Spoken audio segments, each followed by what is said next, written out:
Welcome to an exciting episode of Two Bar Connections of your host Jesse and James. What's going on, everybody? What is going on indeed? So for today's episode, we have Roblox having a apparently huge, well, this is apparently not apparent it's going on for years, but has a huge PDF file problem that has been culminating up until this point. Roblox has been apparently protecting some PDF files as prominent Roblox YouTuber and gamer Schlep tried to oust him, and then he got promptly banned for it, which shows you what side the Roblox company is on. But besides that, we also have PS5 prices going up. We have the Blizzard story team has reportedly been unionizing. We also have some reports on FBC Firebreak has apparently flopped in the eyes of Remedy, which is their first self-published game and their first multiplayer game.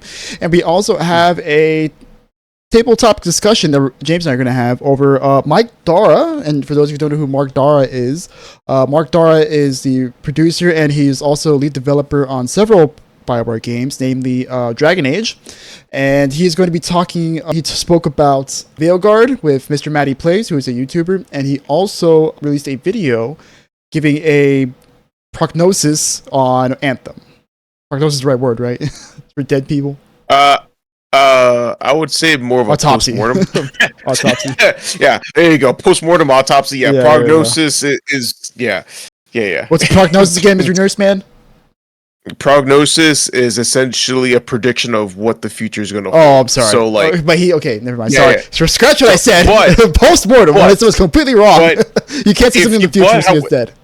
However, in the video, we'll get into it later, but he did at some point kind of sounded like alarm bells. So he tried to give a prognosis, but they didn't listen. There you go. See, that's why I'm not a certified nurse. Okay, so don't take medical advice from me, guys. Or me, for that matter. Yes, or him, but he's still more qualified than me. So besides all that, how have you been? I've been doing good, dude. I've been applications opened up for school, so I've been getting those taken care of. I also just got back. Well, I didn't just get back. I went to Philadelphia last week, which is why we kind of took an extended break. Philly is a beautiful city of brotherly love. We stayed right in the heart of downtown, which honestly, everything was very, very walkable. We were about a 3-minute walk from Independence Hall and Liberty Bell and Franklin's gravesite.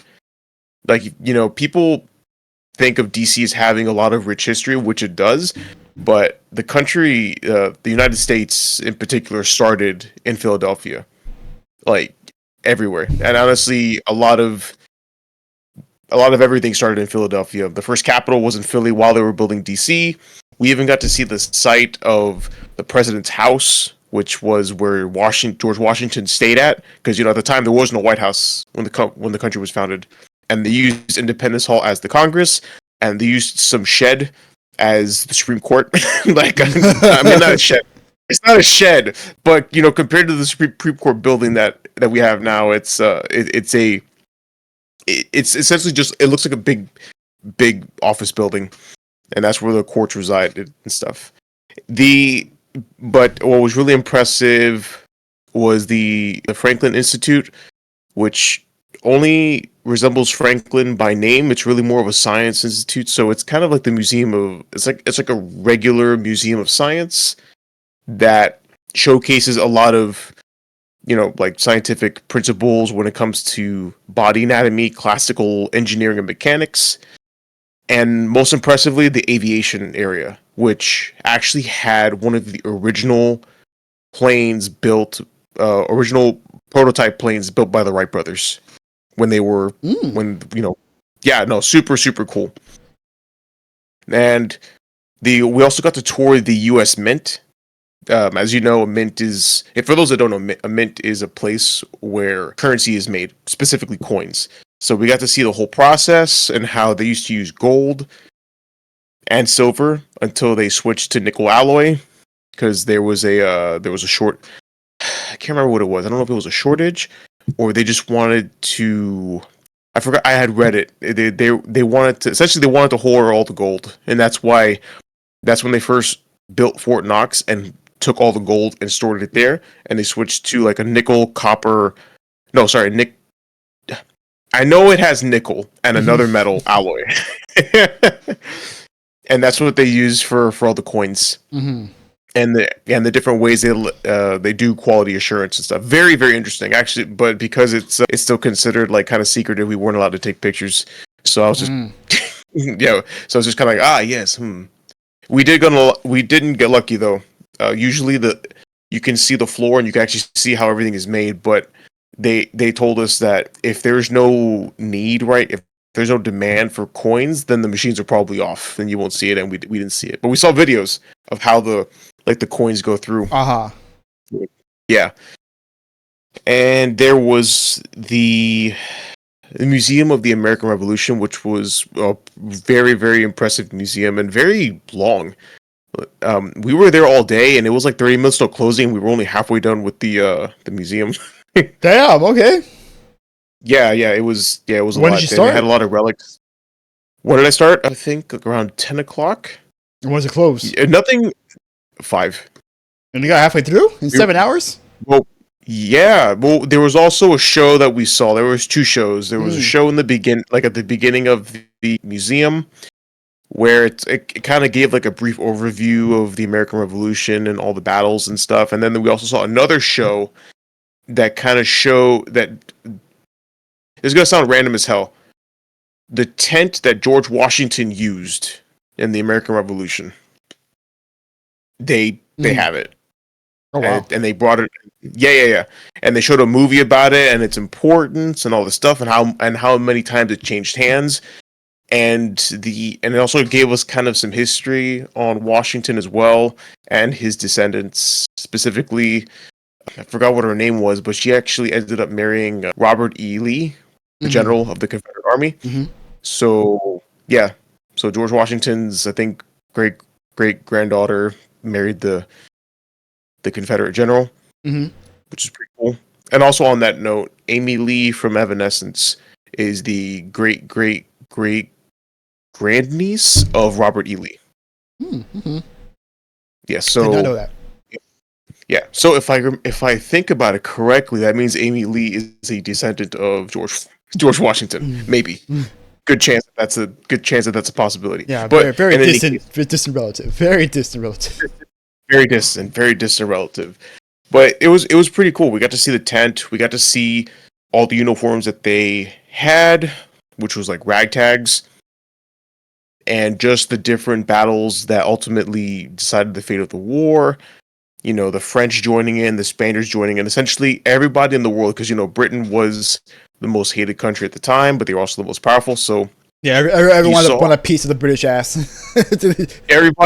Everybody just wanted Britain to lose. They really didn't care. They didn't give a shit. They just wanted them to lose. So everywhere around the world, while the revolution was going on, there was like these little random fights springing up because they just wanted to give the British hell. Yeah, that's about right. Yeah.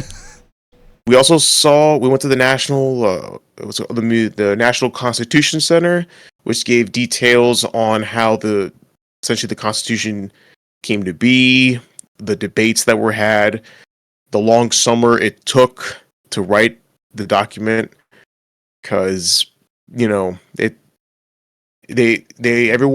delegates from every colony gathered in Philly, and it was a hot summer, and they literally shut the doors and the windows just to discuss writing this this document. So it was pretty awe-inspiring. Also, as a fan of National Treasure, it was nice to walk where Nick Cage also walked. So. But dude, if you get great movie, and if you get the chance, you got to go to Philly, because they're not just the history, but the food is amazing as well. There's a little market terminal where there's a bunch of different restaurants, and it's stood there for 132 years. Holy shit! Wow. Yeah. Shit, wow. Also, I got a Philly cheesesteak from the source. How was it? From the source, dude. There's one restaurant has its own pens. Geno's Steaks. Okay. Geno's Steaks in Phillies.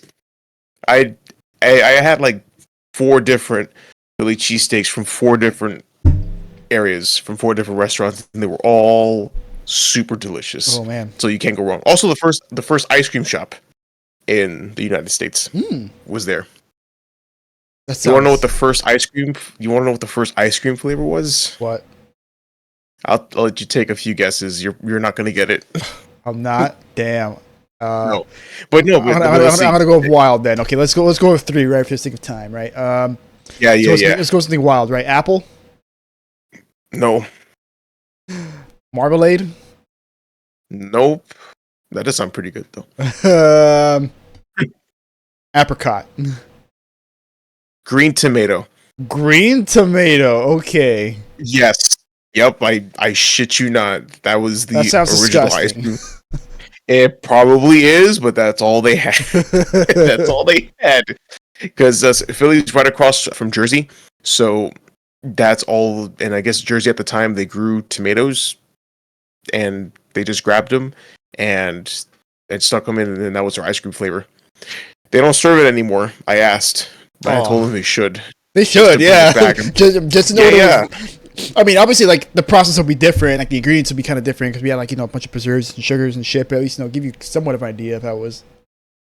Yeah, of course. Yeah, I want the very first flavored ice cream. Yeah, I want that American OG ice cream. Green tomato, dude. I was dumbfounded. I was like, "There's no way. That is so gross."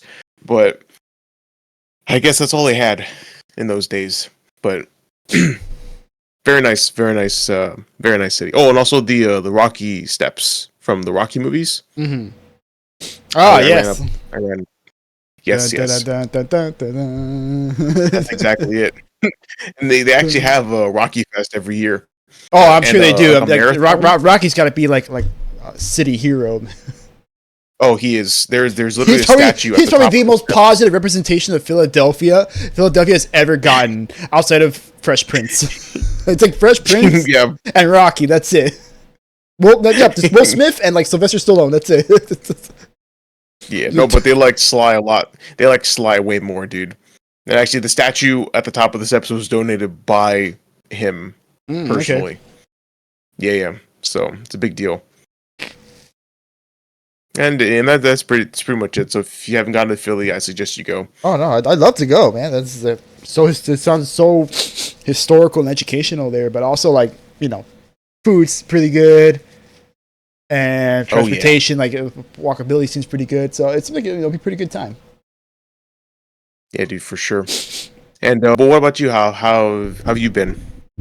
Well, my time has not been nearly as eventful as yours. So I pretty much spent the entire time at home because I was kind of like on a brief vacation from work, an involuntary vacation. It's because they just couldn't find me any work, so they were like, you just stay home, right? So. Oh shit. Yeah, they couldn't find me any work because we were in between terms. New term started up, right? So I'm back to work. Hence why we're recording so freaking late. Okay. Like we always do. But I mean, outside of that, I did quite a bit of gaming in the past. Like what? It's been 2 weeks now. Yeah, the last recording was on the 7th, so almost 3 weeks at this point.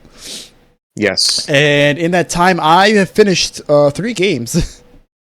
Good Lord, man, you really were off work. Yeah, for a bit. yeah. No, it's so happens you have a lot of free time, right? You just have time for gaming. I finished Indivisible, and I 100%ed it. I got all the trophies for it. Nice. And then after that, I played through Chrono Trigger because I saw that because it's the 30th anniversary of Chrono Trigger as of 2 weeks ago. I don't remember when, but when I saw that, I'm like, oh shit! Like it did come out 30 years ago. Okay, but I'm gonna play through this game again because it's a fucking masterpiece and it's one of the greatest games of all time. And you should definitely fucking play it. Everyone out there listening, you can get it on Steam for $15. And then after that, I finished Hexen. Yeah, pretty much all the way through. Very cool. I'm doing the expansion pack now for Hexen, the first expansion pack, not the second one that came out with the remaster, the one that came out like when the game originally came out. And man, what an annoying ass game sometimes it is, because I am just so fucking lost on like where it is I'm supposed to go. Thank God Night Dive had the foresight to be like, maybe we should just add like little objective markers in the map, right? Like they don't tell you exactly where it is, but like, give you an idea of like where the things are. You still have to figure out how to get to it. But yeah, no, if it wasn't for that, dude, I probably wouldn't have never finished the game, and I would have been like, what the fuck is this? Like, it gets better later on. Like the first like 2 levels of the game, or the first 2 hubs rather, because it's a hub. Every episode is a hub, and every hub has like interconnected levels. So you have to you have to constantly traverse like between each level, and it's very annoying on the first hub, and it's also very annoying on the second hub, and then from the third hub onwards, it gets much better. You're not nearly as like backtracking back and forth, like looking for like the smallest switch in the smallest corner of the room. Yeah, but overall, it was a fun game. It was pretty fun for the most part. All right, very nice. Cool. I mean, I know you were speaking highly of it the last time we recorded, so. Speaking highly of the remaster, not the game itself. The game itself was always a pain in the ass, because I remember playing it before the remaster came out with like the objective markers and enhanced graphics and stuff. And yeah, it was a pain in the ass. Like I got lost so many times, and I had to play with a guide, and then I think I just kind of dropped the game after a while because the first 2 hubs suck. Like they're so annoying to get through, and then after that, like it's way better. It's crazy how much better the game gets after you get from the 3rd hub onwards. Right. All right, so now that we got through all that, it's a bit of a long intro, which is kind of why I sped through my stuff. How about we get some news? Yes, let's get into some news. Let's see what's happened in our absence. Yeah, so quite a bit has happened in the world of Roblox. So as of August 12th, so a few weeks back, it was reported that Schlep, prominent Roblox player and YouTuber, got banned from Roblox.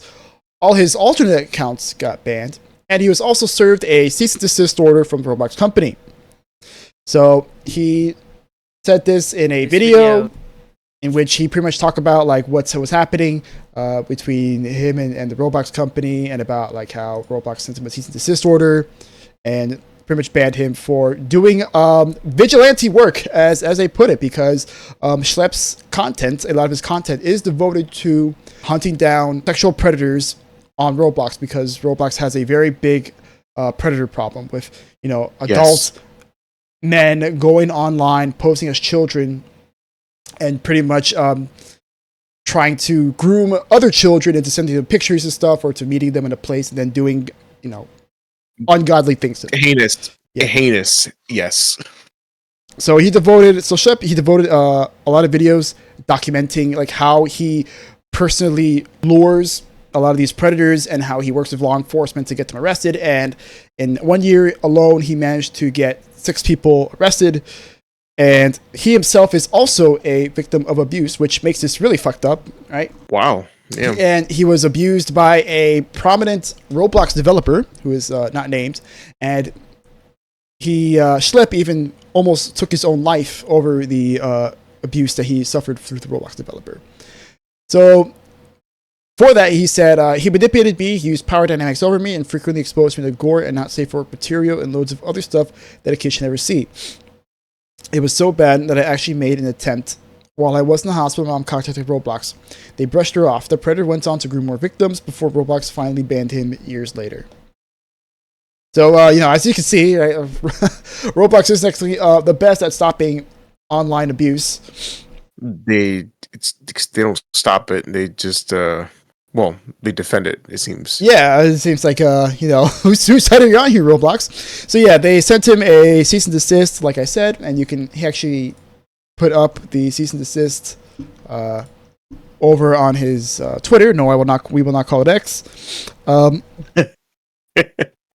And then, of course, the internet is absolutely pissed. Voice Critical did a video on it, and when that happens, it's going to explode everywhere. Of course.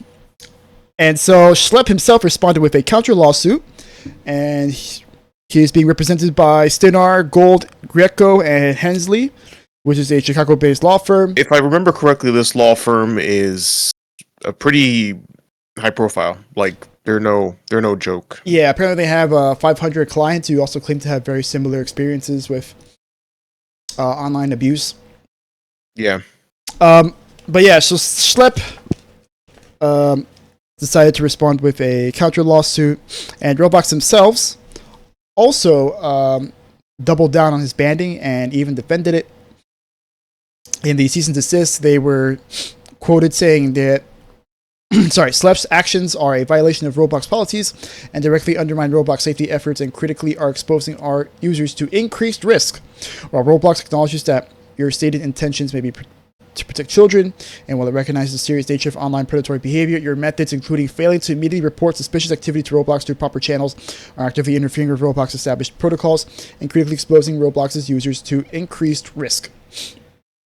Yeah, to which Schlep said that, yeah, this is a joke.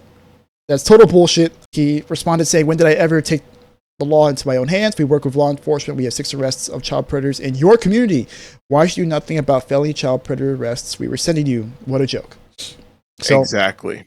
My thoughts exactly. So apparently Schlep was sending evidence to Roblox, and Roblox could not have given a fuck less. They could not have. And so, like I said, kind of, explode across the internet. Everyone is pissed at Roblox. Everyone everywhere is absolutely pissed at Roblox and saying that Roblox is shit. The CEO is pro-predator, pro-pedophile, right? He's just protecting the pedos and just cares more about profit than actually protecting kids. And in lieu of all that, a slew of lawsuits come out. In Louisiana Attorney General Liz Muriel is suing Roblox for inadequate protection. And she says that Roblox is overrun with harmful content and child predators because it prioritizes user growth, revenue, and profits over child safety. And interestingly, in the same article, they actually cite a Bloomberg report that states that in Roblox's Q2 for 2025, they had reported 111.8 million monthly users, 36% of which are 13 and under. Oh, God. And also that same Bloomberg report had anonymous sources, many of whom are Roblox devs, one of whom being a moderator who said that she received hundreds of reports concerning child safety every day and that was far too many for her team to clear. And beyond that, we have a North Carolina family, also suing Roblox. It's a mother and daughter. Apparently the daughter, when she was 10 years old, she was coerced by an adult posing as a child to send photos of herself to him. And we also have a former Marine in Texas saying that when he was 11 years old, he was blackmailed into sending photos to an adult. And if he didn't want them to be publicized, he was forced to meet him. And when he met him in Annis, Texas, you can only imagine what happened from there. Yeah. And in response to all this, also the community has launched a petition with 110 signatures that has been signed within 10 days, asking for the CEO to resign. The petition itself says Roblox is supposed to be safe and creative space for children, but under leadership of CEO David Baszucki, that safety has been repeatedly compromised, instead prioritizing protection of young users. Roblox Corporation continues to allow harmful and exploitative behavior to thrive on its platform with little accountability and transparency. Children are being exploited and exposed to dangerous content, all while Roblox executive leadership turns a blind eye. If nothing changes, the pattern of negligence will continue, and more children will be hurt. This is not just about poor leadership, this is about child safety. But wait, there's more! Because it was reported that Chris Hansen was apparently planning on releasing a documentary titled Predators, covering Roblox and its PDF file problem. And also, Schlep had released a video featuring Chris Hansen, apparently covering all the hubbub going on. Now, this was something that I was aware of as of today, so I didn't really get to cover it because I was too busy, taking notes of other things and setting up for the show. But that's pretty much the situation so far with Roblox.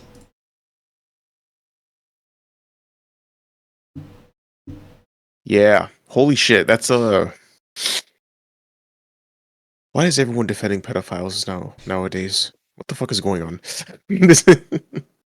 It makes no sense. Yeah, right. We got our government doing everything in their power to not release the Epstein list, and now we have Now we have. Yeah, I'm pretty sure. I'm pretty sure this guy was on Epstein's Island, the CEO. Yeah, Or David. someone. It's a Bazucki, whatever.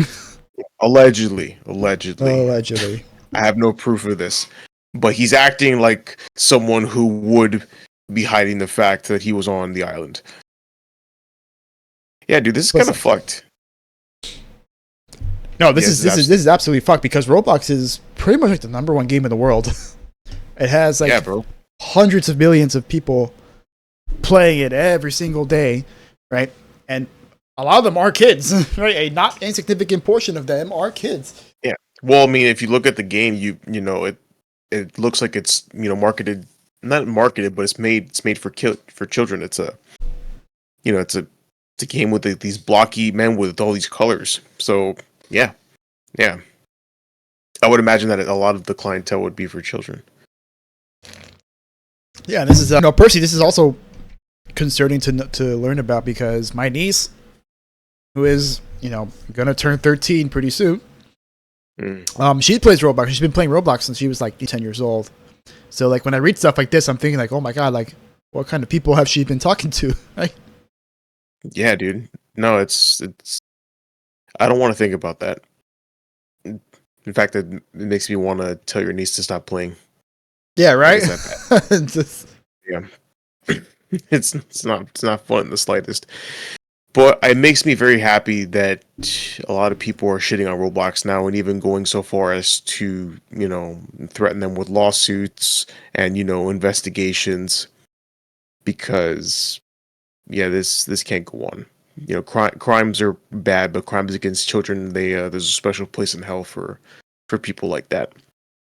So it's kind of cool. And yeah, the whole vigilante that like Schlep said, it's 100% horseshit. I mean, working with law enforcement is exactly the opposite of vigilantism. It's like a confidential informant kind of deal. Yeah, right. And Roblox, and clearly this guy, Schlep, has experience working with law enforcement and finding the ways to get these creeps on Roblox to oust themselves. And instead of, trying to cooperate with him, maybe finding out like, tips and tricks from him, or, maybe even hiring him to like, serve as like a anti-predator person. They decide that, what, we're gonna protect our money here. Fuck you, right? Fuck you. Here's a cease and desist. We're gonna sue the shit out of you. Essentially, trying to bully him in court. Yeah. Well, it's safe to say that this backfired because now they're getting countersued and sued by other people. And now Chris Hansen is here, which means that you're doubly fucked. Oh yeah, you are so full when Chris Hansen's involved. Right, it's over at that point. Like it's absolutely your fate is sealed. The crossover that we never knew that we needed. Honestly, it's really cool that he's going to be in on this. And yes, I will be watching this documentary. Oh yeah, we all will. Yeah, and you know what? If I have to buy it, I'll be more than happy to support something like that. I'm just waiting. No, I'm just waiting on the 50 Cent documentary on Diddy still, though. Oh well, maybe that'll be next. Yeah, that'll be next. With special guest appearance with Chris Hansen. Take a seat. God, how'd you do that? Yeah, God bless you, Chris Hansen and Schlep. You're literally doing God's work out there. Please bring him down. All right. So speaking of things down, or things not going down in this case, how about them PS5 prices? Yeah, them PS5 prices. Yes, of course. Jesus. In an article from Polygon, Sony announces the price hikes on the PlayStation 5 in the US. And it is now $549.99, which is up from just $500, or $499, which is like a $50 increase. Stop raising prices, goddammit. Sony's raising the retail price of the PlayStation 5 across the board in the US, the company announced on Wednesday. Starting August 21st, which, it's to the 26th as of the recording of this video, the price of all PS5 consoles will go up by $50. An increase that Sony Interactive Entertainment VP of Marketing Isabel Tomatis attributes to a challenging economic environment. Fucking horse shit.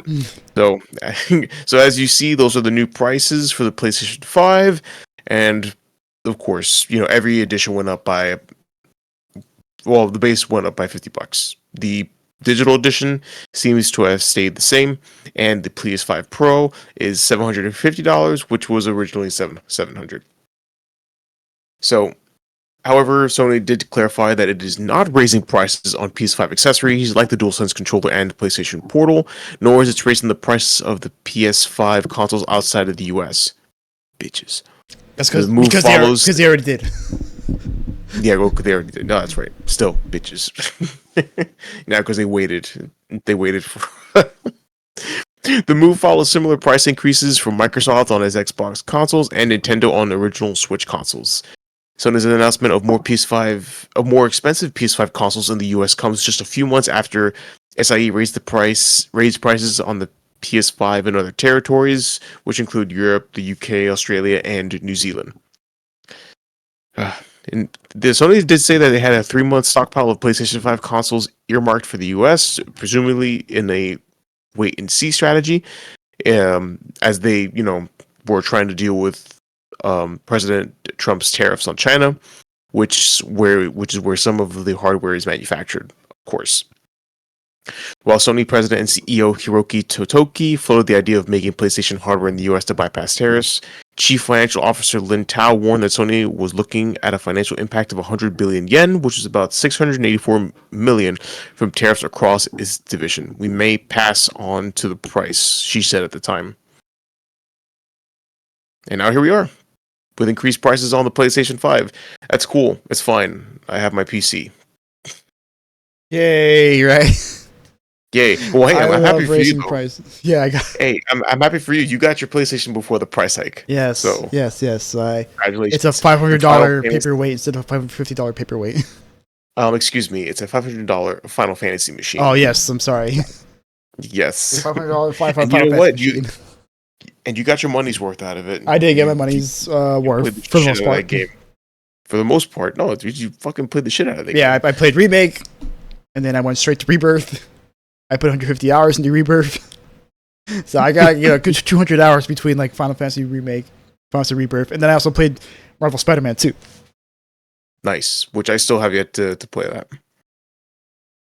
But yeah, man, gaming is once again getting more expensive.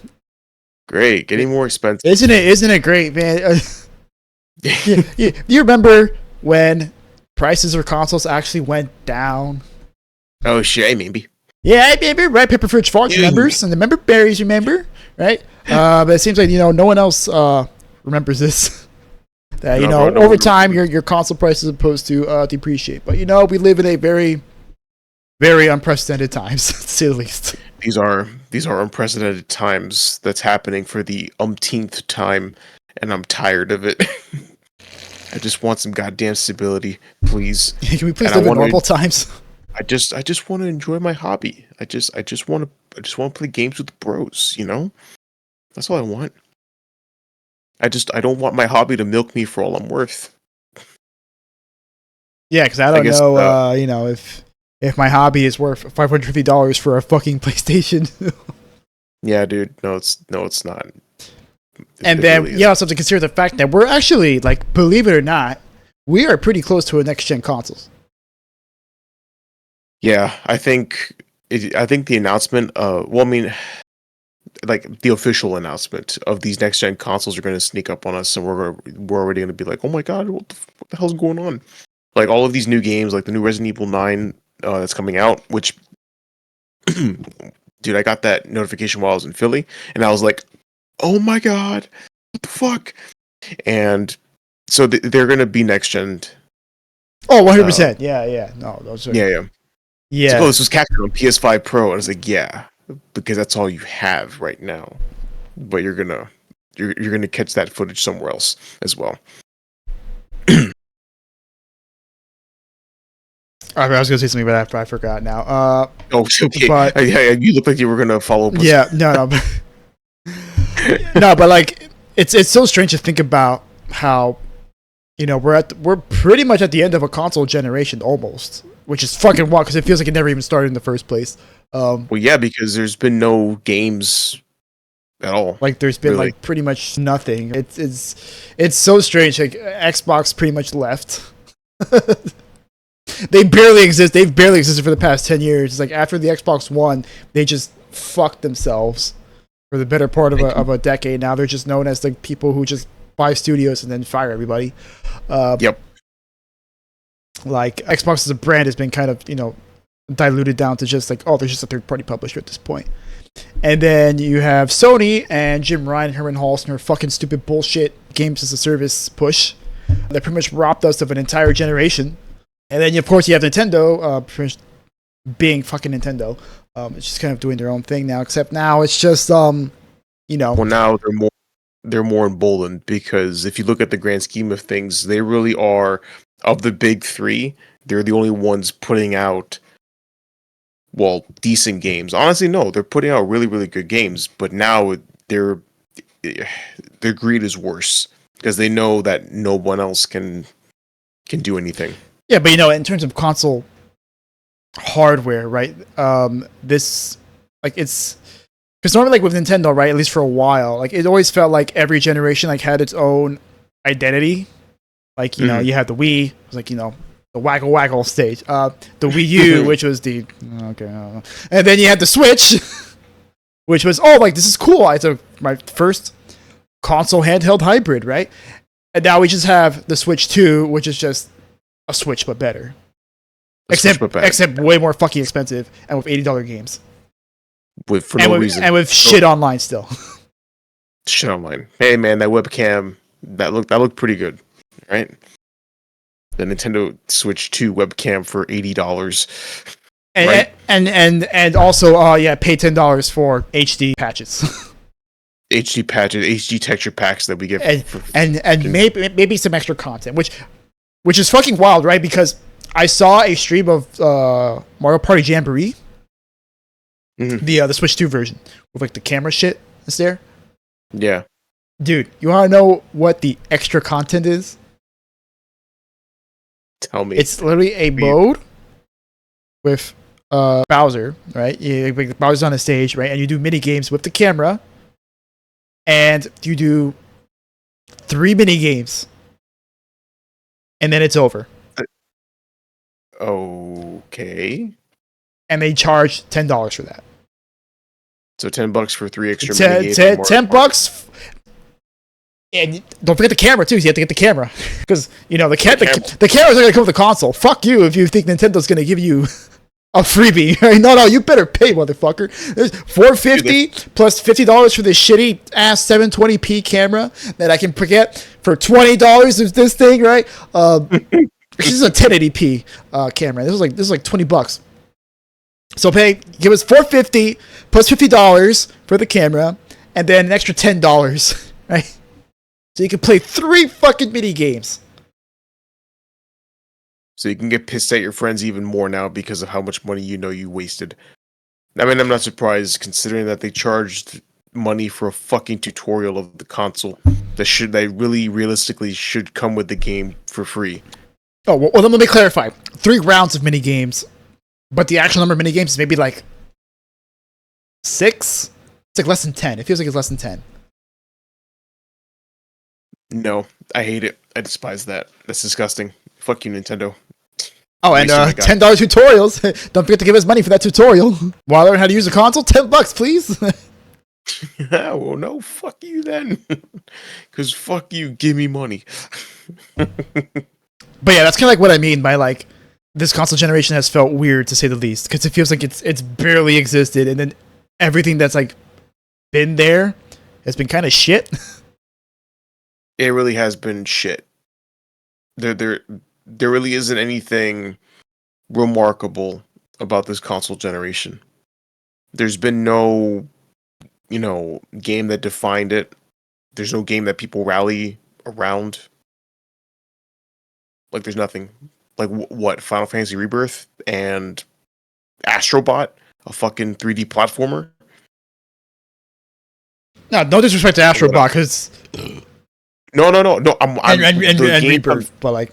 No. No, they're good games, but my point is PS2, Xbox 360, there was so many games. I can name more than 10 for each generation for the PS2 and the Xbox 360. and they were games that people Easy. would talk about, and they would define the consoles and give those consoles identity. And I'm Yes. not like I'm not a console wars guy. Like, let's not get it twisted here. Like, I think Yeah. I think consoles, like, everyone should enjoy every console, right? Like, you shouldn't talk down to like other people because of their console preferences. But the point is, like, the consoles themselves did have identities, and they had strong libraries and games that, like, defined the zeitgeist of that time. Yeah. Now, what is it? It's Fortnite, which has been around since the fucking PS4. Warzone, which has been around since like the PS4. Yeah, and that's on every console, by the way. So it's not even a console-defining game because it's available everywhere. Yeah, like, with crossplay. it's like everywhere, pretty much at this point. And then, like, Halo Infinite pretty much pissed everyone off and was a dud. And how long has it been now? It's been like 4 years since that game came out. And yeah, and they're already working on Halo 6, promising to fix Halo, which is what they promised to do before. On the UE5 engine, so God help us. Oh, God help our graphics cards, bro. Like it is crazy how much a mess that engine is. I swear to God, every fucking game that runs on UE engine, except for Clear Obscure, crashes on me all the time. And I have a 97 XT. Like, I have the best possible AMD graphics card you can get. There's no way it should be performing as bad. And then you have, what is it, Metal Gear Delta, the remake for Metal Gear Solid 3? I haven't heard too much about that. Apparently it runs like absolute shit on PC. And it reportedly runs worse than the PS5 Pro versus base PS5. How the fuck did that happen? And it runs at like sub 60, and like it doesn't even run at like 2K. It runs at like 1080p sub 60. Oh my God. I can't believe this shit.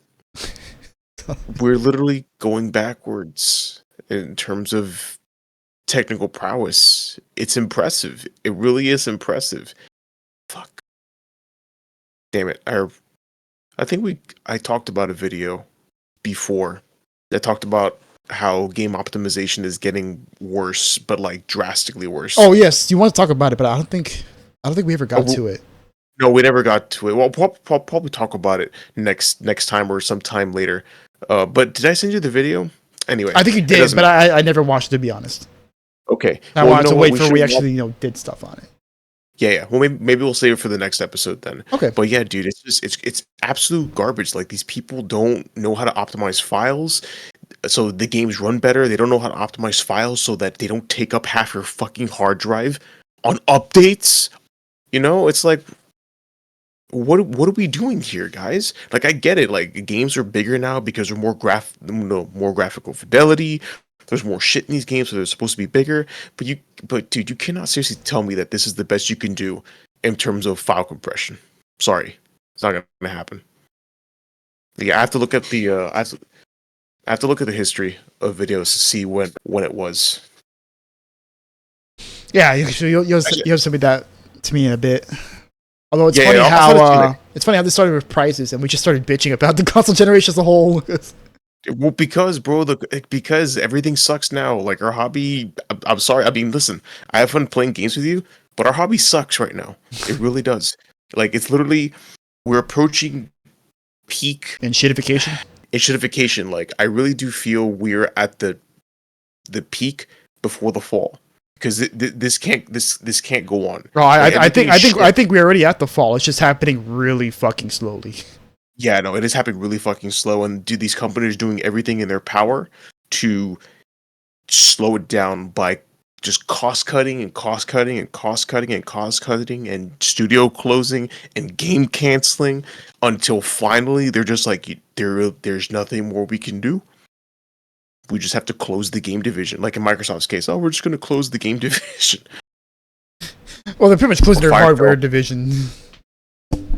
Bro, how can you be called Xbox when you don't make Xbox? That makes no sense. Yeah, like I said last episode, man. And the Xbox as a platform and a brand is pretty much dead. Like it's just Microsoft Gaming. It is dead. No, yes, it is. It's Microsoft Gaming, and it is dead. It is just a name now, and sooner or later that name will go away. And Sony, well, well, maybe if they make that God of War live service, they'll get their. That's my trigger word. That's my. Sorry, I couldn't help it, dude. It's so funny to watch. You get so God of War live service by Blue Point, famed remake studio of Demon Souls that could have made Bloodborne remake, which we still haven't gotten. Which we still have not fucking gotten. We are still wearing the clown suit. Silksong fans get to be happy, but fuck us Bloodborne fans. No, they went one step further. They made a Bloodborne-esque game just for the Nintendo Switch. Oh god! And Miyazaki just went, fuck it. But it's gonna be multiplayer, apparently, which is weird. I still know how to feel about that game when I found that out, but Bloodborne, and it's on Switch 2 only, which is like, fuck, I don't want to give money to Nintendo. No, they're not getting any of my money. They can blow me. Yeah, I had to actively avoid watching footage of Bonanza, and I had to actively avoid watching footage of Kirby Air Riders because they had a direct on it, and it looks super fun. I'm like, fuck, this looks fun. I can't look at this anymore because I'm gonna want to give Nintendo my money for it. I don't want to do that. Yeah, no. Honestly, my most excited game is Bonanza, Donkey Kong Bonanza. Oh my god, a 3D platformer of Donkey Kong made by the people who made Odyssey. Damn you, Nintendo. Damn it. I hate you. I can't take this shit anymore. But I'll find the video on game optimization, and yeah, and we'll talk about the decline of our hobby, the slow decline. All right, so you want to move on to the next story? Absolutely, yeah. Well, speaking of decline, well, not really, because it's actually a pretty happy story. We have another unionization effort, yay, that actually passed. So for the third time, one of Blizzard's internal teams has decided to join a union after the studio was hit by layoffs earlier this year. So the storytellers behind Blizzard's story and franchise development team have decided to unionize. Following the results of a union authorization vote, Blizzard's story and franchise development team, which will be shortened to SFD, will now join the Communication Workers of America in Orange County, California. Additionally, Microsoft has voluntarily recognized the SFD's union vote. There have been two previous union votes at Blizzard in the past year. We talked about how the developers behind World of Warcraft have voted to unionize, and now, of course, the Overwatch team, Overwatch 2 team has passed a similar vote in May of this year. So, yay! Awesome work, guys! So one of the SFD union organizers, Buddy Fisk, shared a statement through CWA citing the increasingly frequent layoffs in the video game industry as a driving force behind this vote. And it says here, quote, "After more than a decade at working at Blizzard, I've seen all the highs and lows. For years, Blizzard has been a place where people could build their careers and stay for decades, but that stability's been fading. With the union, we're able to preserve what makes this place special, secure real transparency in how decisions are made, and make sure policies are fairly applied to everyone." As you know, during the latest round of layoffs, Microsoft, Blizzard lost many members of the team dedicated to the mobile game Warcraft Rumble, and across Microsoft as a whole, 9,000 jobs were lost, which is not that's not a number to scoff at. No, not in the slightest. No. I mean, if you look at Microsoft's overall, like it's like 1%, like a low percentage, but bro, 9,000 people is like, I'm not a numbers guy, like, so I'm not an accountant, but for me, 9,000 people is a lot. No, it is a lot. It was like what, like yeah, it was like what, like 10%, I think, of Microsoft's total workforce. Yeah. Oh, it was 10%. Okay, that's a lot more than what I thought it was going to be. But Jesus Christ, man, yeah, that's just a lot of people. Even earlier this month, the Diablo general manager Rod Ferguson announced his departure from Blizzard. Blizzard also signaled some changes to the way Diablo 4 fans interact in campfire chats. Additionally, Blizzard president Joanna Faris hinted at more TV and movie based on the studio's franchises may eventually be made, which is pretty cool. All right, get that Overwatch series going. Come on, man. Well, let's see if they'll bring it back. Honestly, I would like them to make another Warcraft movie. I enjoyed the Warcraft movie. It was good. I never saw it. Well, it's funny because it's not even a World of Warcraft movie. It's actually more of a Warcraft 1 movie. Yeah. That I know. It just covers more of the story of the first Warcraft game. Yeah, which I'm assuming they planned to make into, a franchise. Oh, absolutely. But then it absolutely bombed the box office, so that never culminated into anything else. Yeah, it did.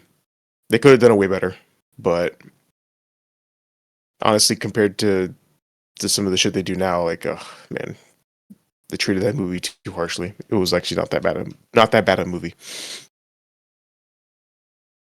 But yeah, this is great. This is actual good news, man. Yeah, no, it will finally some good fucking food. Yeah, it's kind of funny how we were talking about the collapse of unprompted, the collapse of like the industry and like how everything is just going to shit, and it's like, oh wait, but actually, this unionization isn't going on. It's actually pretty cool. Yeah, well, I mean, the unionization is cool, but the industry itself is still going to be in free fall. Like what these workers are doing, as you probably already know, they're just going into survival mode, just so that they can secure their jobs, so that they keep putting food on their plate. But I bet you anything that those people will see the writing on the wall and know that this shit sucks. Survey says being a game dev still sucks, so they're unionizing so that they can't be fired as easily, if at all.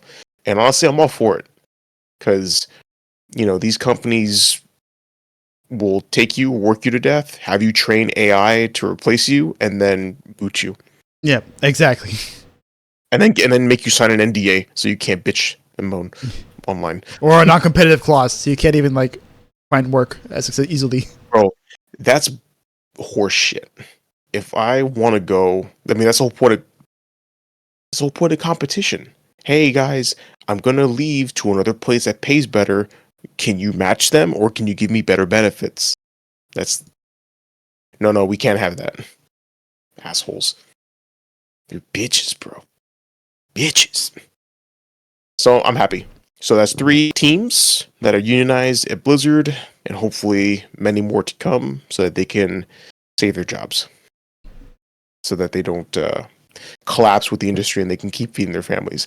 And hey, if they can survive the collapse, maybe they'll make their own thing or make games that they actually want to fucking make, which everyone wins. Anything else to add for this story? No, not really. I mean, like we said, it's pretty good. It's pretty cool, man. Because we need as many unionization as possible. Because these companies are going to treat devs any better. Yeah, I couldn't agree more.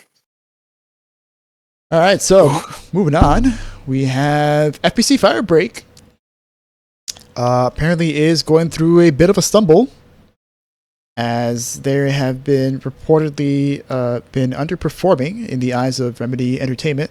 So, in the financial reports, Remedy said that they are unsatisfied by the post-launch sales of FBC Firebreak, which reached 1 million players after its launch in June, and it had some pretty high numbers to the PS5 and the Xbox Series X, but it underperformed on PC. And while FBC Firebreak did receive a payment from Microsoft and Sony, so they can distribute the game on their subscription services, which is Game Pass, and I forgot the PlayStation one. I think it's PlayStation Plus. I can't remember right now what it is. But their subscription services, pretty much, where you get to play any amount of games for subscription monthly. But they said that Remedy was aiming for Steam actually to be the primary consumer sales channel, and well, that didn't really go over too well. The game was met with a lot of negative feedback, and as a result, post-launch sales, which were very poor. And the player count was also pretty bad. I didn't have it up, which I probably should have put it up, but I think it was like in the 4 digits or like 5 digits, which, for your game that's supposed to be... Yeah, you can pull it up. I'll pull it up on Steam charts. Yeah. So like for your multiplayer game, like, that's not great numbers, but those numbers kind of dwindled over time pretty quickly, and for that to happen within the first month is, pretty bad.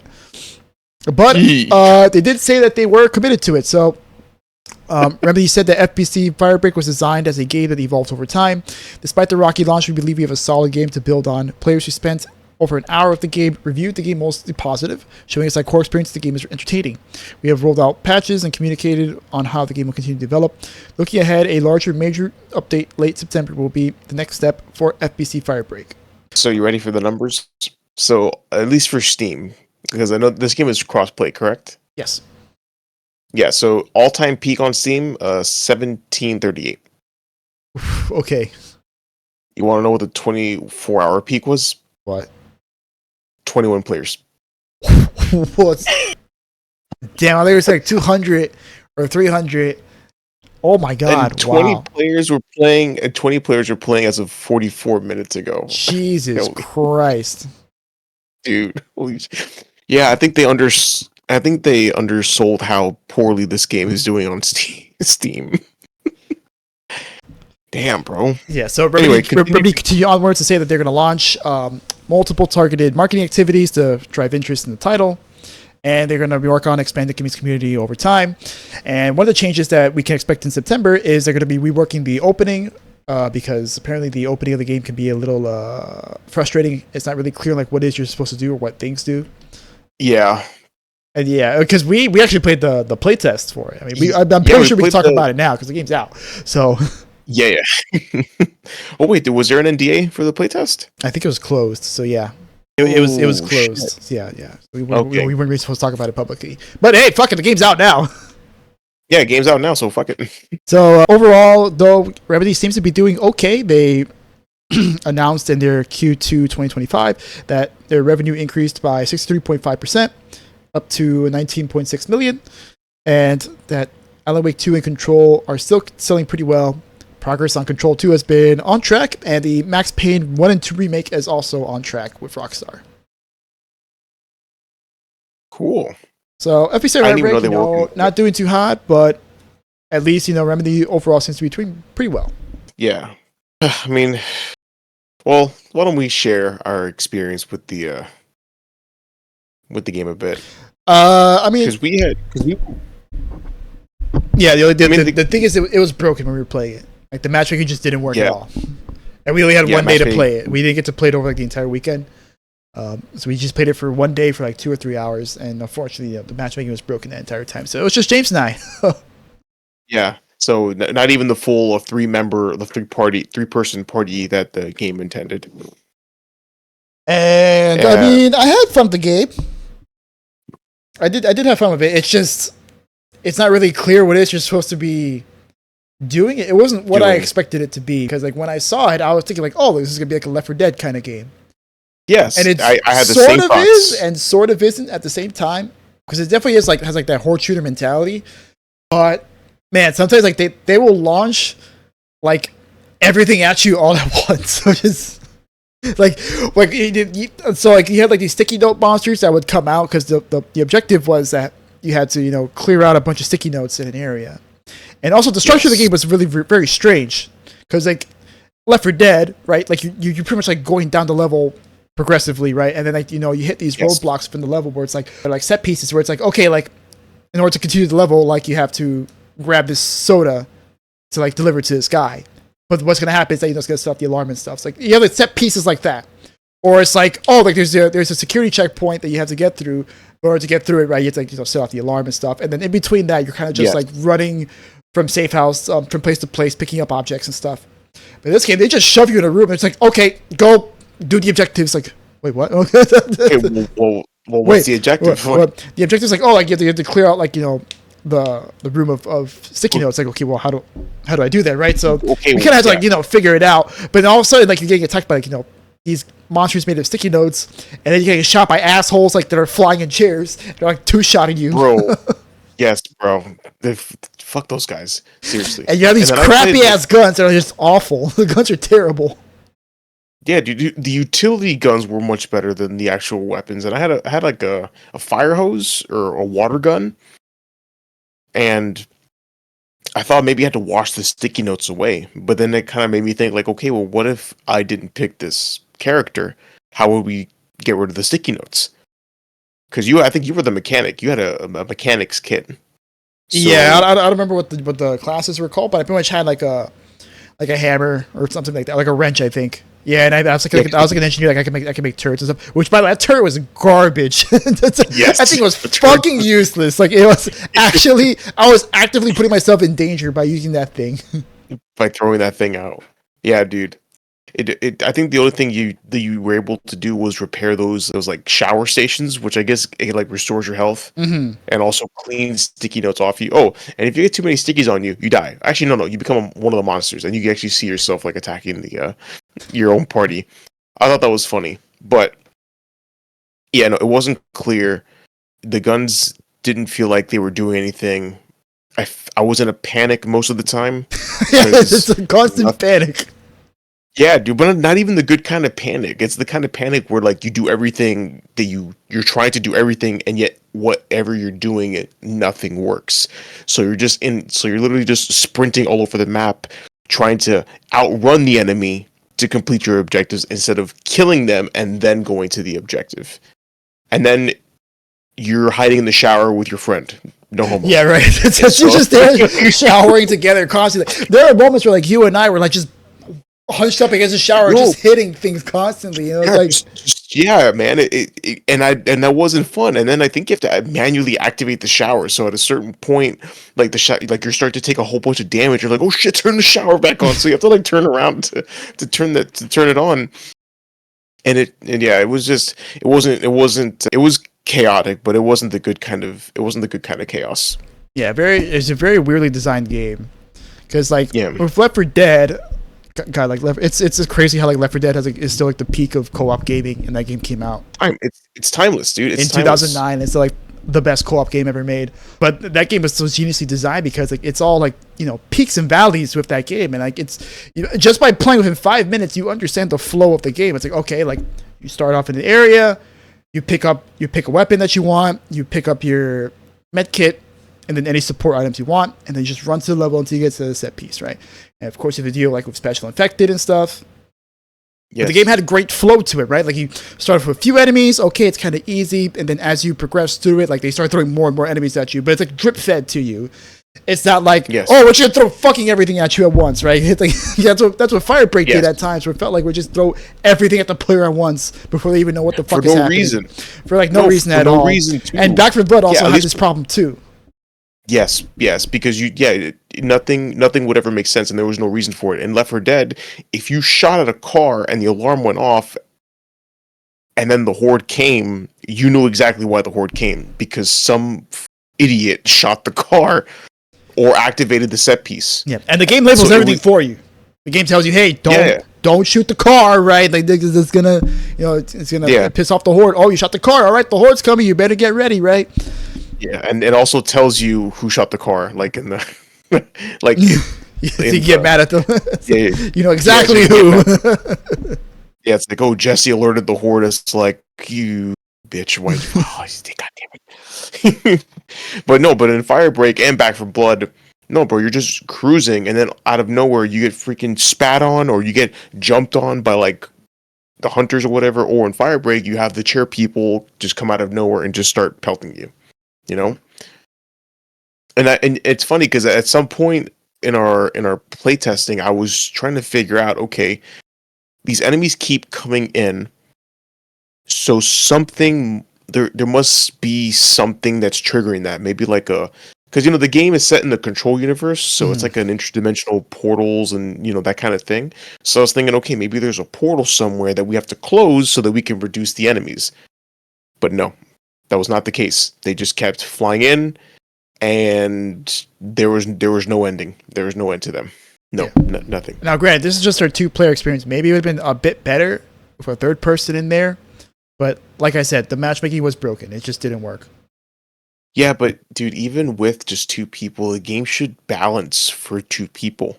You know, like like you know, that's just common sense. Or do what Left 4 Dead did and had AI teammates, which I mean, no one likes AI teammates, but No. dude, it's better. It's better than Yeah, it's better than nothing. But better than nothing. I think it would have alleviated it.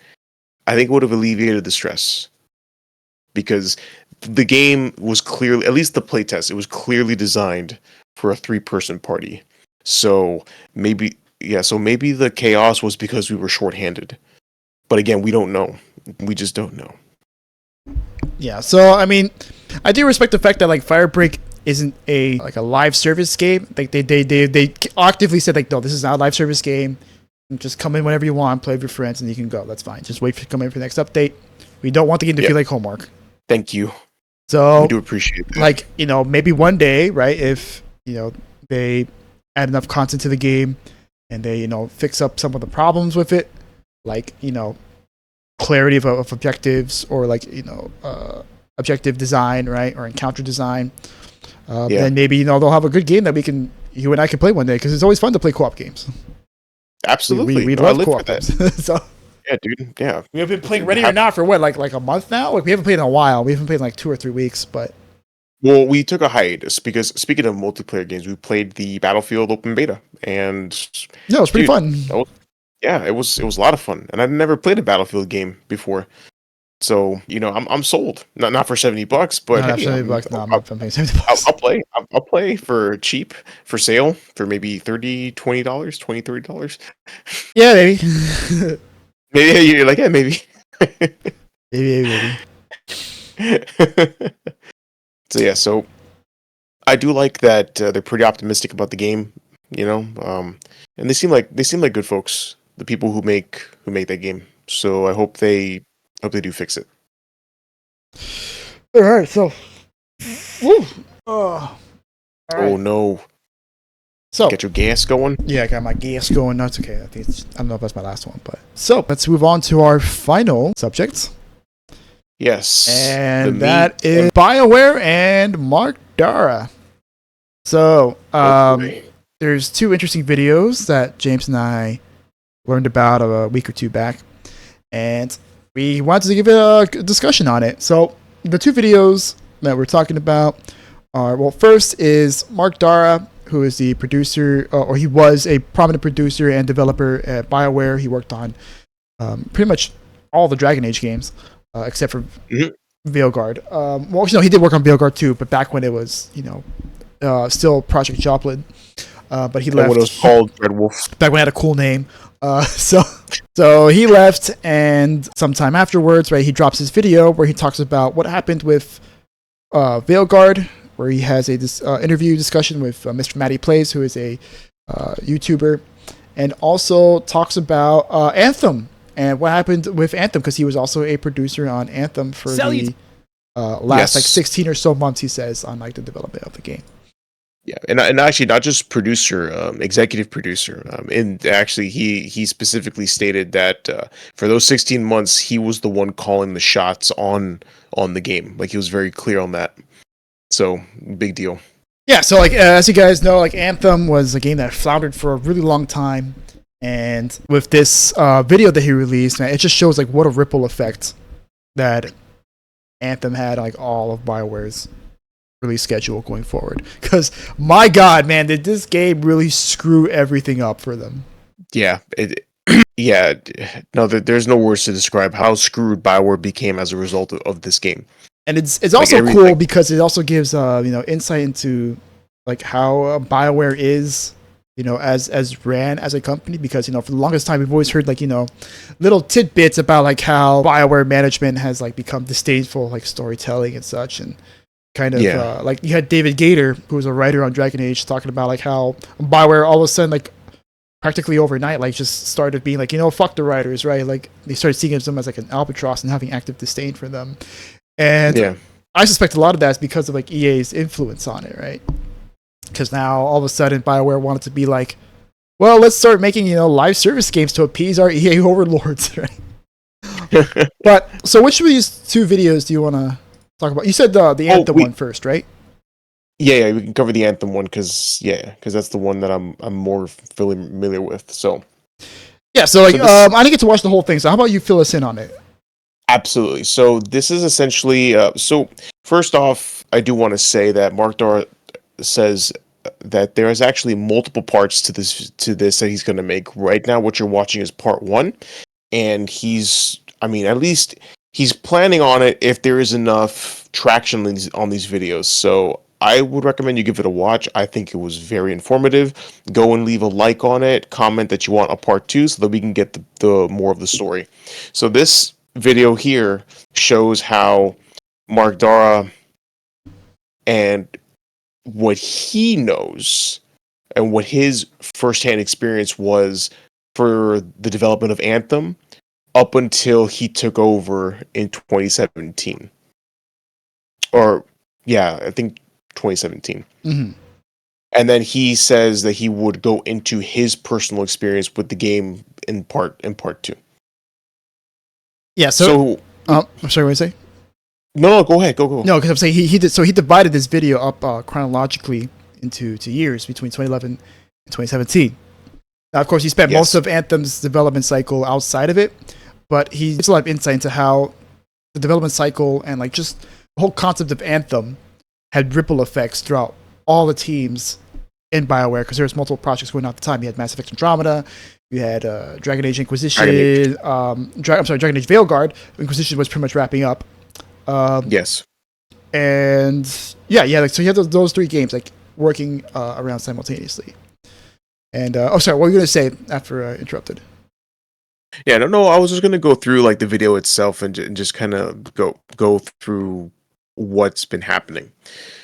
So Casey Hudson, actually, the idea for Anthem first came, like in late 2011, 2012, where he actually pitched the meeting to EA executives about how he wanted to have a different way to tell stories. Because he says, Bioware, we're all about telling stories, and I think Mass Effect 3 was being worked on at this time. And he was saying that a lot of the Mass Effect team was actually fatigued, and they actually on the game, and they wanted to work on something else. So he pitched the idea for a game where you can tell a story with your friends. So imagine experiencing Mass Effect 3 with your boys, essentially, which honestly sounds pretty cool. And it was everything that EA wanted to hear, a new IP, and the potential for live service as well was a major thing. But what really sold what Casey Hudson really wanted to emphasize was that new era of storytelling, like that will change everything. So that went on, and Anthem didn't really have an identity to think about, didn't have an identity to show, but what they did know was that the game was going to be, quote, coffee cups and cigarette butts. So it's kind of like a futuristic scavenging technology, kind of like what you see in Anthem now. And he even talks about at one point Anthem, which at the time was Project Dylan, was supposed to be like a survival crafting type of game, which it kind of sucks because at some point Casey Hudson left Bioware. I forgot when this was. I don't know if you can. This was around 2014, which beforehand, Mark Darrah talked about like how staffing worked and like how Bioware was very resource restricted at the time because they were working on multiple games at the same time, and in a lot of cases, what would happen normally is that the structure of Bioware is like when you get close to shipping the game, right? Your staff becomes more and more like crystallized, right? So they're not as mobile, right? But the game that's further away, that staff is much more mobile and flexible. They get kind of moved around on projects and stuff. And so what was happening was that Inquisition was still like being close to being shipped, right? So Dragon Age team couldn't really, do anything.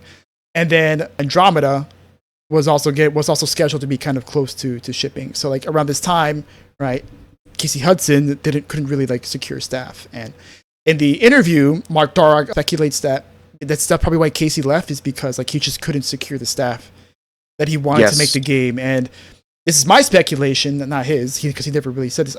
I imagine like what was going through his head was like, well, I'm not gonna be able to make this game with the people that I need, and I don't want to work on Mass Effect again. So fuck it, I'm just gonna leave. Right? I can't make the game I want, so I'm just gonna leave.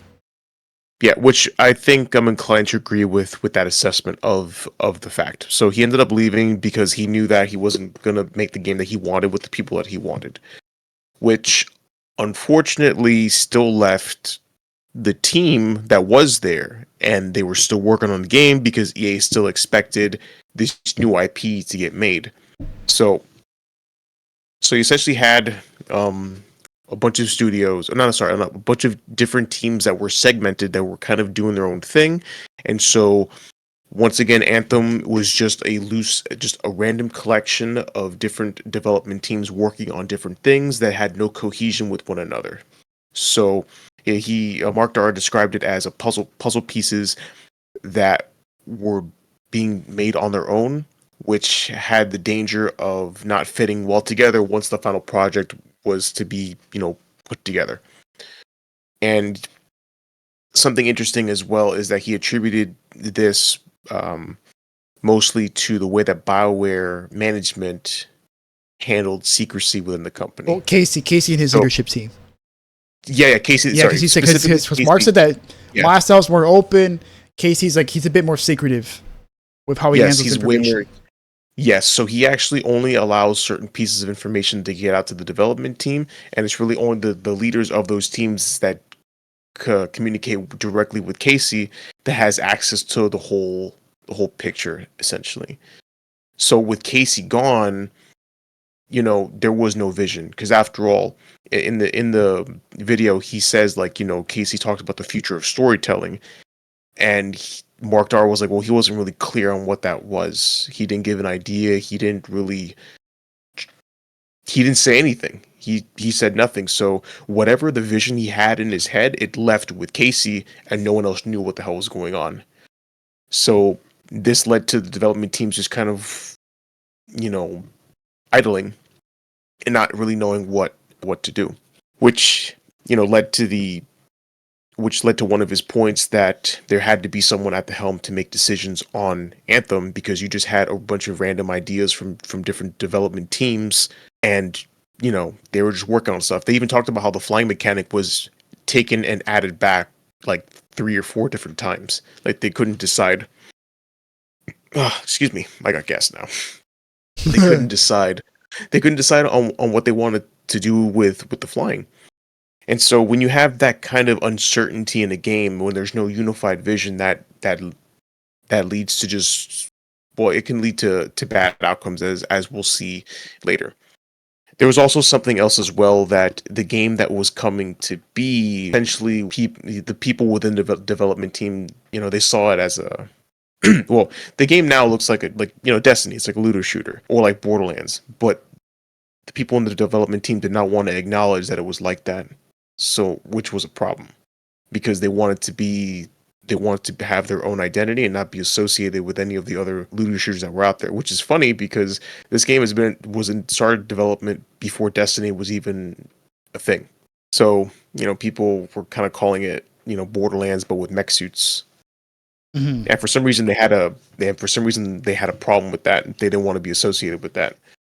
Which Mark Darrah goes on to say, no, this is good, because now you're making a game like another competitor, but you have your own spin on it. Borderlands with mech suits. I mean, I don't know about you, but that sounds fucking awesome. That does sound awesome, right?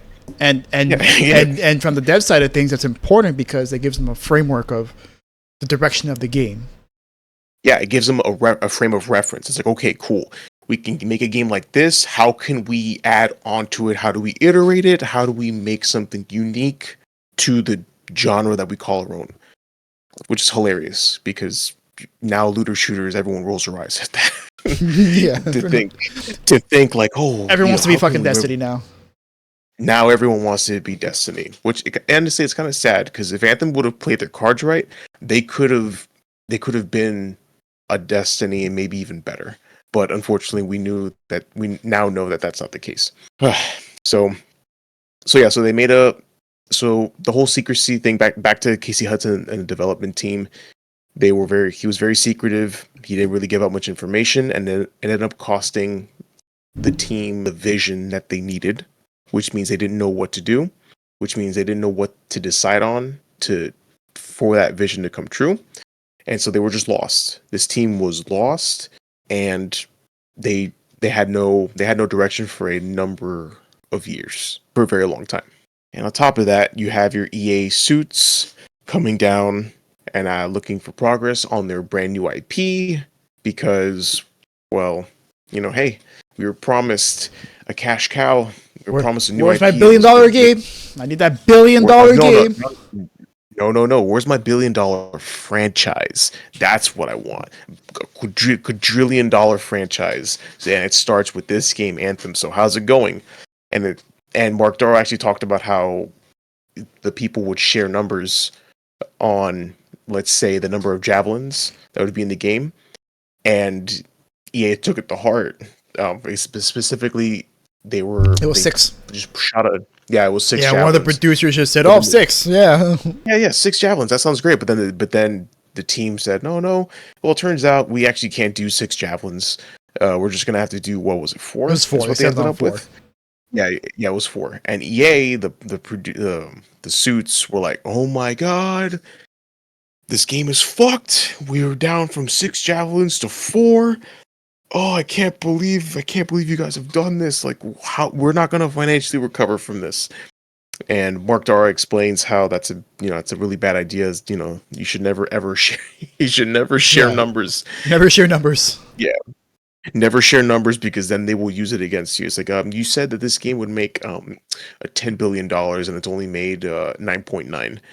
You are a failure. You deserve to be fired, and we're taking your stock options as well.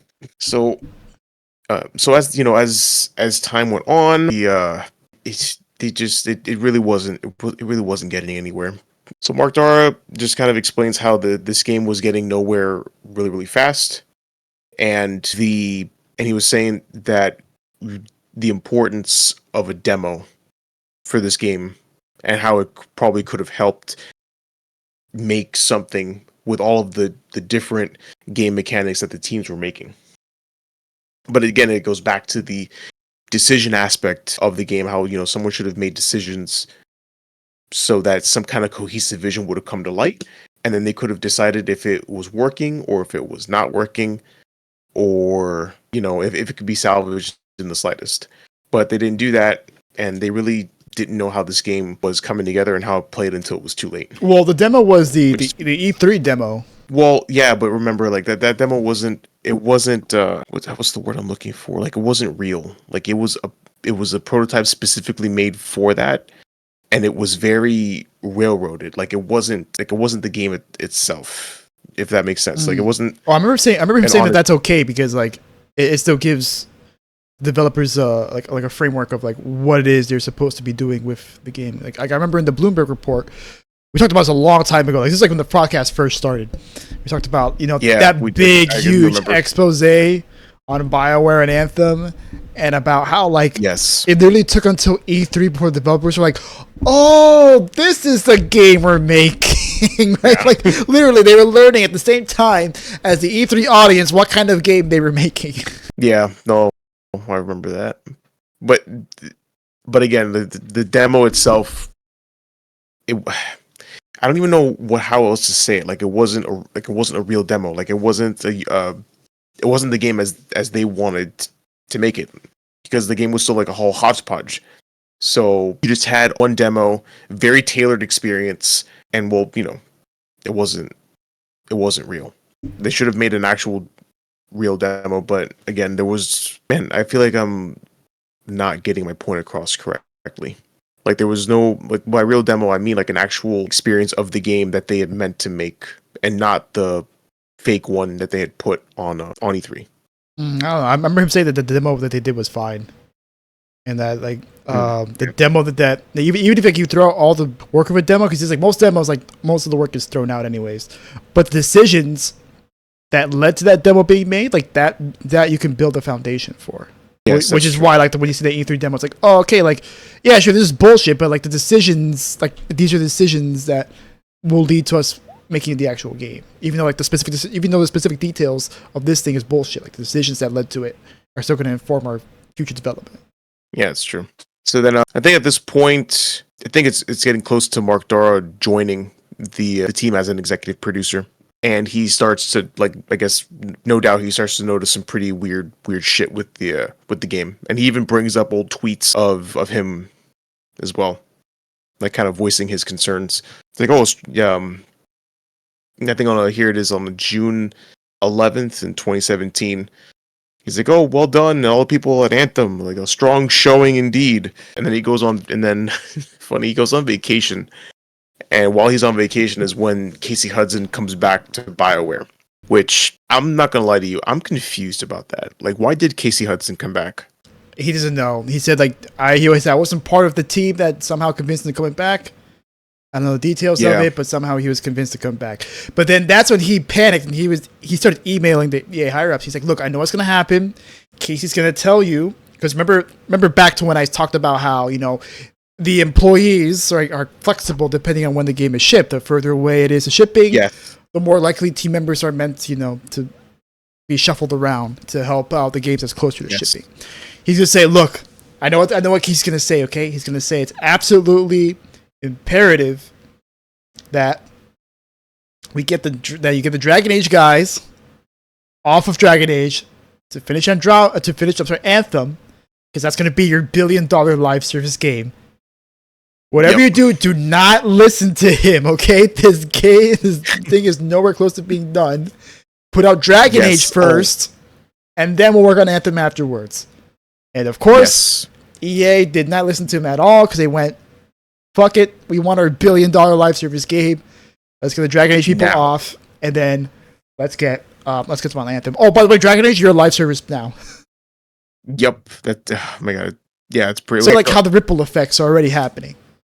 Yes, and also I'd also like to point out, I forgot to mention this, but Mark Darrah actually on 2 different occasions before this tried to make the argument to push Anthem back in terms of release or swap the dates with Dragon Age.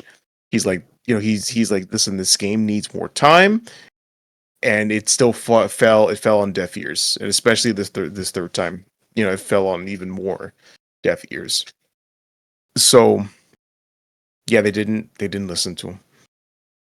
They didn't listen to him. They didn't listen. They didn't listen.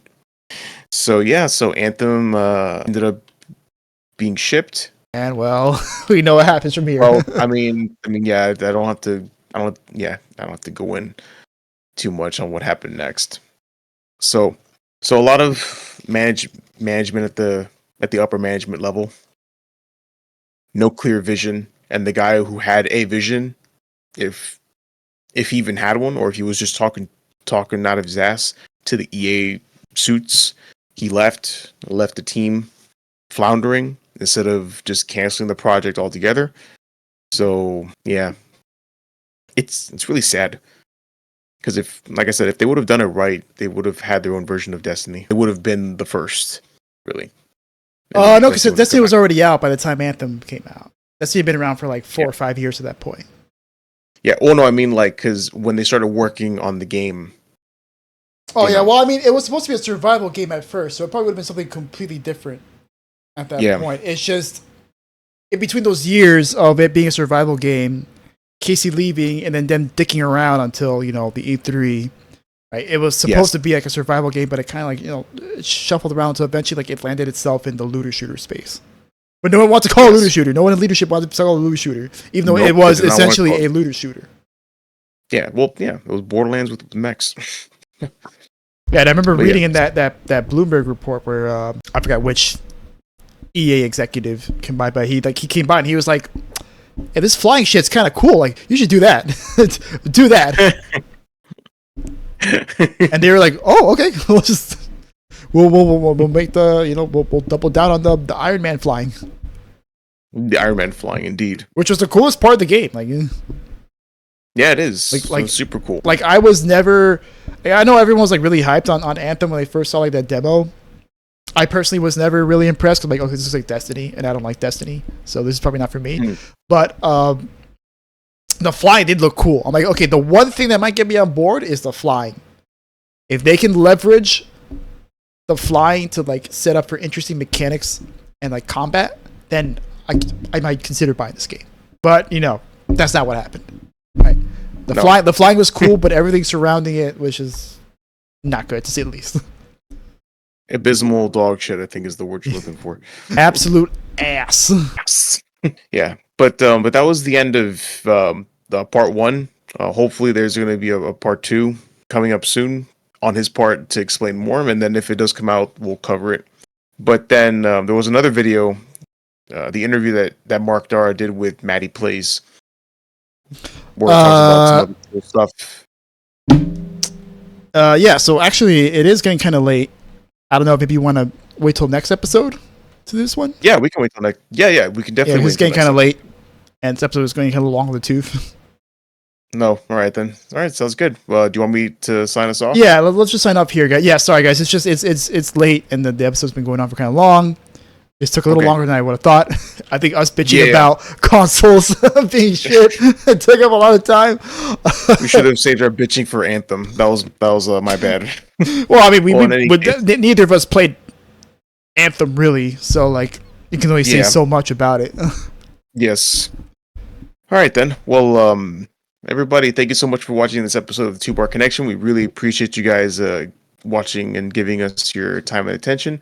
Please subscribe to the channel if you haven't already. Leave a like down below, and also comment if there's any videos or any news that you want us to cover, or if there's any games that you would like us to play. The best place to watch is here on YouTube, but we do have audio versions of the podcast on Spotify, Apple Podcast, and Amazon Music. We also have a Twitter handle. No, we will not call it X, and it is at 2 Bar Podcast. All right, and thank you very much. Yeah, thank you guys once again for listening to us. Good morning, good evening, good afternoon, wherever you are. Peace. Bye, everybody.